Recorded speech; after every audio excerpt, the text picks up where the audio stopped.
È aumentato moltissimo l'approccio telefonico, si sono limitati ai casi necessari sia le visite in ambulatorio sia le visite domiciliari, perché il concetto più importante in questo momento è evitare gli assembramenti. Quando in uno studio come il mio,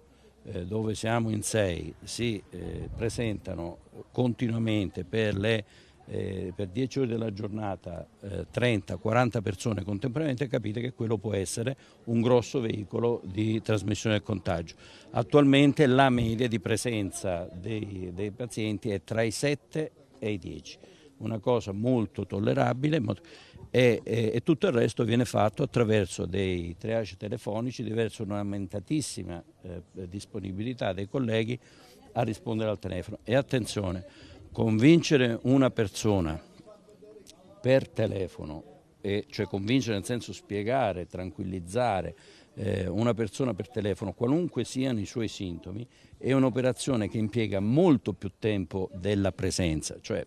se io devo ascoltare un polmone ci impiego 5 minuti, se io devo spiegare a un mio paziente per telefono che quel sintomo di quel polmone può essere curato in un certo modo, per telefono ci impiego di più, perché come dire, la personalizzazione fisica è una cosa importante. Per questo state insomma pensando anche a un sistema video? Beh, diciamo che non è una grandissima novità, no? Ma è uno dei sistemi a cui abbiamo pensato e tra l'altro stavamo già lavorando con la Regione in questo senso, perché questo potrebbe risolvere intanto come la ricetta elettronica, che sembrava una stupidaggine e si è rivelata una grande persona, e siamo l'unica regione in Italia che utilizza questi mezzi, ma cominciamo a pensare ai problemi delle aree disperse, cioè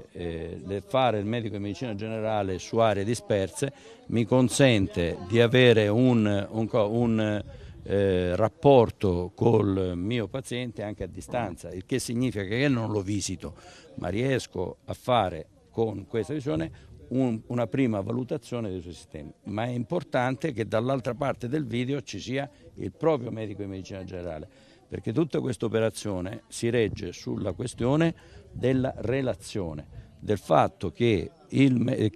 ognuno si rivolge al suo medico, con cui ha costruito un rapporto fiduciario durante gli anni. Ora, senza voler togliere nulla agli altri colleghi e alla loro professionalità, noi siamo, ognuno di voi dice il mio medico possessivo,